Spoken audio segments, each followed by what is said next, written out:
Good afternoon, everyone. Thank you for letting me squeeze into this spot this afternoon. We are temporarily moving from the Middle East to Africa, and then we'll go back, I think, to Gaza later. I ended up as the only speaker yesterday, which was a bit of a lonely task, so I've kindly been squeezed in today. So I will try not to take up too much of your time because it is already a very full program, but I hope you will enjoy what I've got to say. I do have, for those of you who've heard me speak before, I do have some interesting photos to share with you, so I hope you are ready for that. So I'm going to talk about sanitation, and I want to start with some statistics. This is the report from the end of the Millennium Development Goal period. And you can see the map shows where the percentage of people using improved sanitation in urban areas at that 2015 time. And the countries in the dark green have over 80% of the population using improved sanitation. At the other end of the scale, the pink countries have less than 50% of people in urban areas using improved sanitation. In this region, as you can see, they're mostly dark green. I think that's Iraq in the light green color there. So could do with catching up a little bit. But obviously the real pressing need is in sub-Saharan Africa. And as we came to the end of the Millennium Development Goals period, which I'm sure many of you are very familiar with, and now from 2015 to 2030, we are working towards the Sustainable Development Goals. And there are quite a few kind of semantic changes and extra goals and all sorts, but in the sanitation sector, I think one of the biggest challenges that is getting us all thinking is the demand in the Sustainable Development Goals to leave no one behind. So it's not just about improving the proportion of people with access to improved sanitation, it's making sure everybody has access to improved sanitation. So that's very challenging to reach some of those last groups. We need to make sure that we include everybody. So we need to make sure that people with disabilities are included. We need to make sure that the needs of women and girls in particular are addressed. And we need to make sure that the needs of the poorest are addressed as well. So this photo is probably one of the most extreme slums in the world. This is Kibera in Nairobi in Kenya. And you can hopefully from this photo get an impression of what it's like to live there. The streets are very narrow. They're quite steep. There is already an open drain running down the center of them. And there is no network sewage in this location. So there's no sewer lines to take the waste away. Everyone is relying on pit latrines. Trying to put a sewer down a street like this would be extremely challenging. So a simple pit latrine can be a very adequate sanitation solution. If like this one that I think might have been cleaned before I got to visit it, like this one it's very nice and clean. It's got a nice slab where you can squat. It's got something to cover it over. But what happens when it is full? Now, if you live in a rural area, it's easy to maybe just cover it over and dig another pit latrine just a few meters away and move the structure on the top. However, in an urban area where the space is, the housing is so dense, you can't just move it, so it needs to be emptied. So this photo is from Lusaka in Zambia, and it shows the process of pit emptying in progress.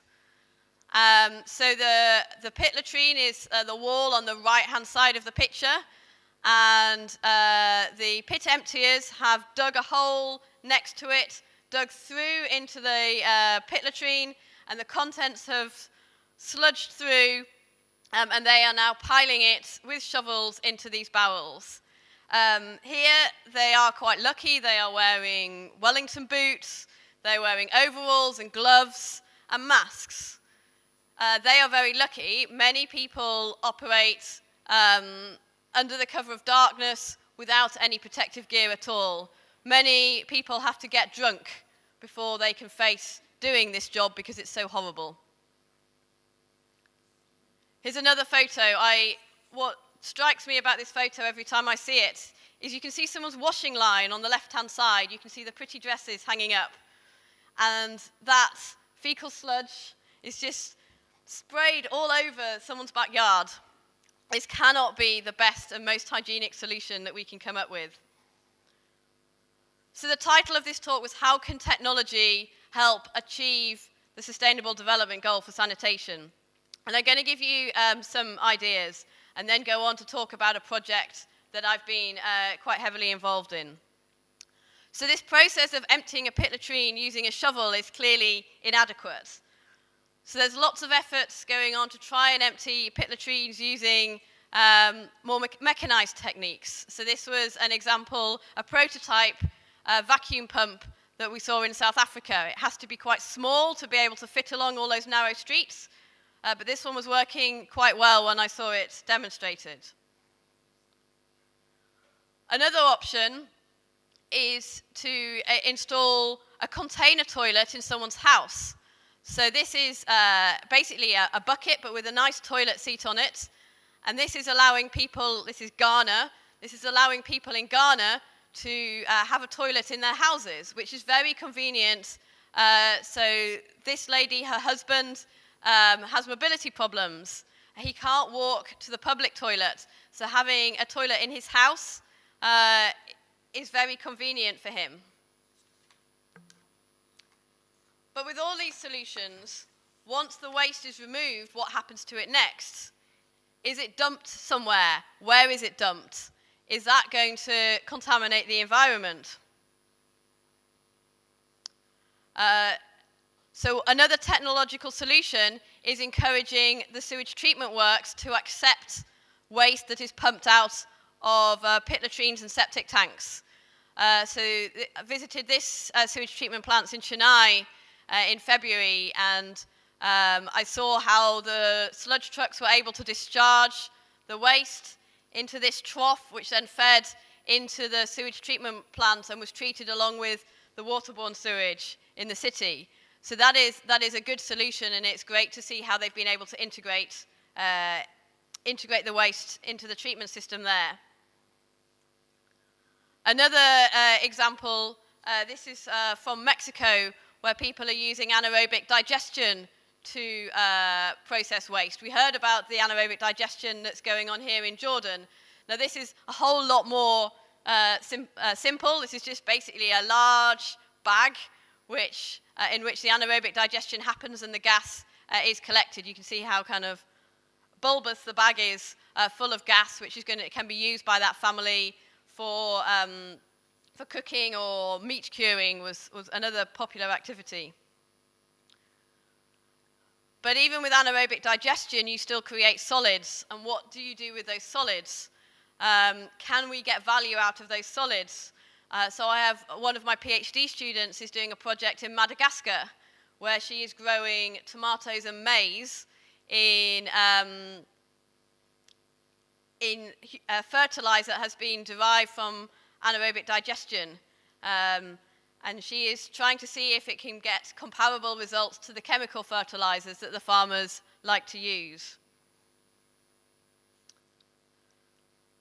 So at Cranfield University, we have been addressing a challenge called the Reinvent the Toilet Challenge, which is set by the Bill and Melinda Gates Foundation. And I'm going to tell you a little bit about our toilet. But first, it's important to remember our users. So all through the process of development, we have been talking to our potential users, in this case in Ghana, to try and get some of their views. We've been getting, here are some quotes, we've got some good statistical data as well about what it is that they want in the sanitation system. And this is the current toilet that we're developing. It's called a nano membrane toilet. There's a lot of complexity on this diagram, but there's a great video which was made for us, which really explains it, which I'm hoping is going to magically appear.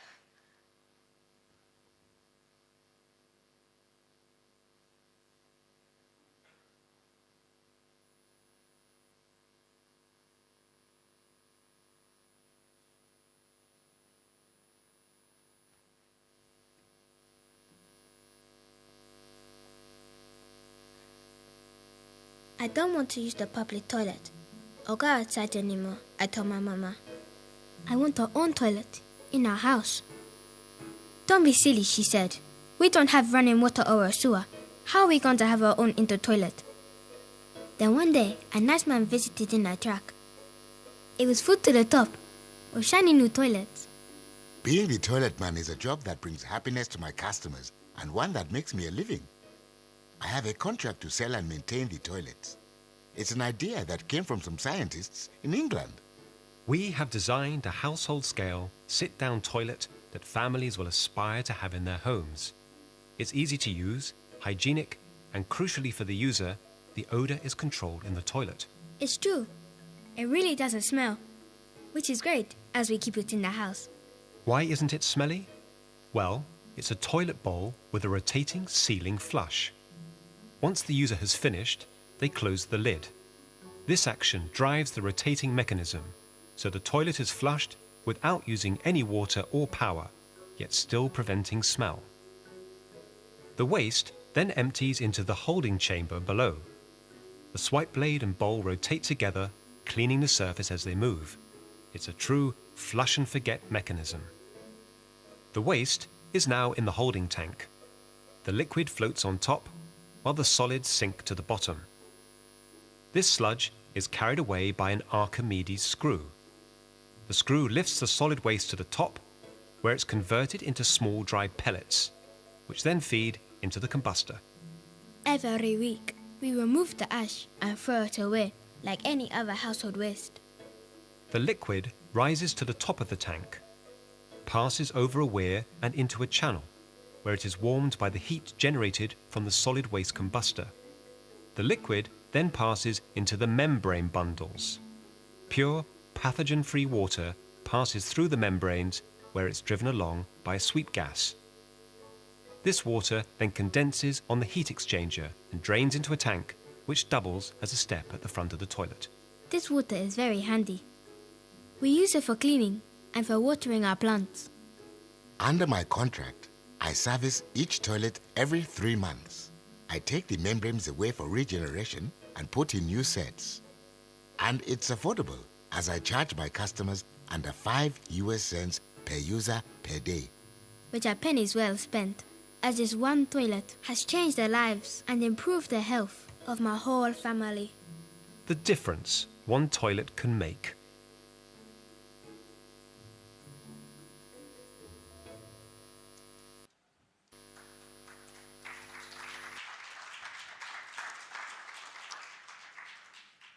Okay, so that gives you a kind of the vision that we're heading for. So it is still under development.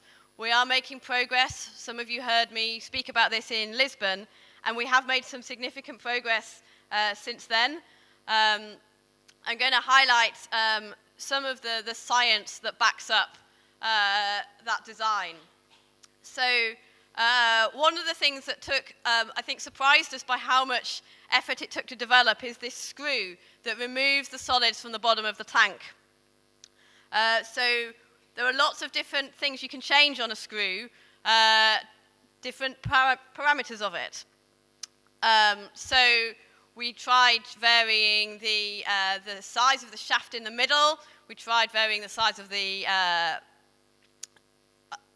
angle of the flights, the size of the flights, all sorts. So you can see 7 different screw types that we developed, and you can see in the next slide how efficient they were at removing solids. So the higher the bar, the more solids they were able to remove from that holding tank within a fixed time. Just to give you an idea of what this is like in reality, so we spent some time testing this with synthetic faeces, and then we started testing it with the real thing. And yep, I've got some more horrible photos. This is some initial tests of the screw with some real feces. And one of our PhD students took great pleasure in picking out all the things that were blocking it up. So you can see some sweet corn, you can see peppers, broccoli, all things that were surprisingly undigested. And when we were really trying it out, gave us some problems. But we fixed this problem now by increasing the size of the aperture so that we don't get quite so many blockages. I just wanted to highlight the Combustor. I can't share too much with you at the moment because it's being patented, but this photo just amazes me because it shows how small that unit is. This whole unit has to fit in someone's house. So getting this Combustor small enough to fit in our toilet means that that's the size of it in real life compared to someone's hand. My colleagues who work on the energy recovery have come up with some interesting facts that are quite helpful as we develop this technology. So we think we can achieve up to 15 megajoules per kilogram from moist feces. From modeling, from the experiments we've done, we've shown that dry human feces has a higher energy content than wood biomass. And we can combust the feces even if the moisture levels are as high as 60% by weight. So all this is very encouraging for how we are going to deal with the feces in the toilet. On the membranes, we have been experimenting with different types of membranes. They have different sizes, different wall thicknesses, and we've been able to determine what the flux rate is through those different membranes and what the selectivity is. So will just water pass through the membranes, or will other materials, say ammonia, might pass through the membranes as well, depending on the exact configuration. Thinking about the overall energy balance, our modeling suggests that we can optimize the toilet to either be an exporter of energy or an exporter of water, depending on how we configure it and what is most important to the users. If we optimize it for energy recovery, its output could be equivalent to a USB port. So it could be useful for charging a mobile phone or providing lighting, which was something that Robert mentioned in his speech at the beginning. So that is all I had to say on the nanomembrane toilet. I hope you've been glad to receive the update, and I'm happy to answer any questions. I know we are pressed for time, but I am around all day tomorrow as well, so please do approach me with any questions.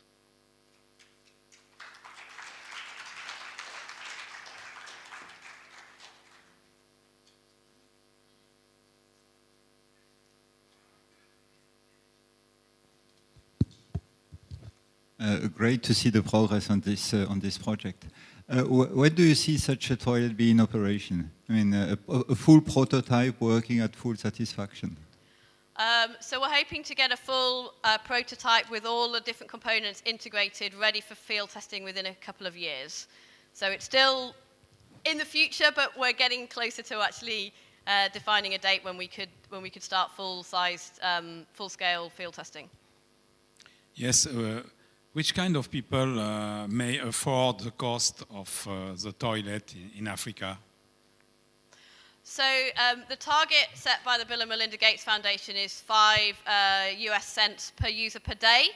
And actually in our research, this is fairly comparable to what people are paying for example, in Kumasi in Ghana, that's what they are paying to use the public toilets every day. So we think that's a realistic, that's an affordable target for many people, even in the low-income areas, to afford. In terms of, are we going to meet that 5 cents per user per day target? That's still an open question.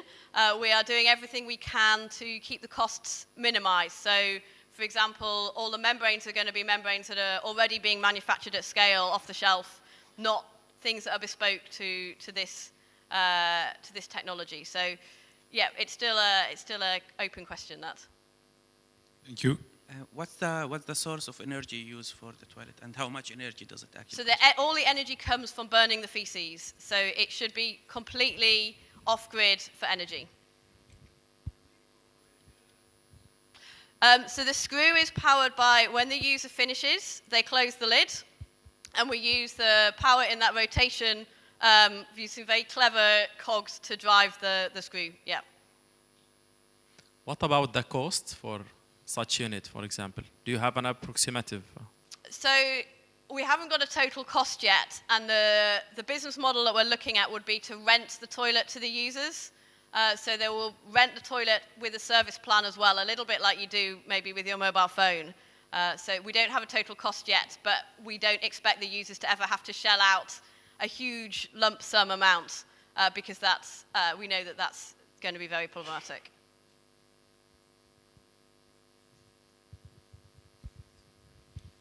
Thank you.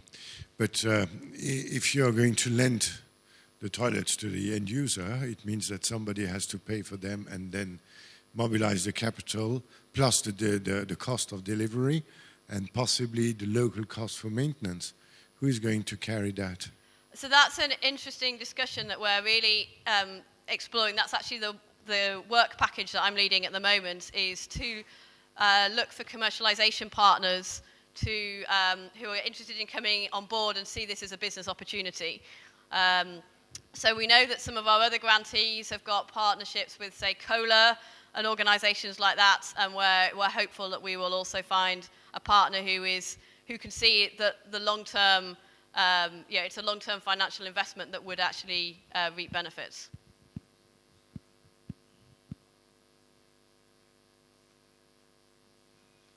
Great. I will leave you to get on with the rest of your program. So thank you for your attention.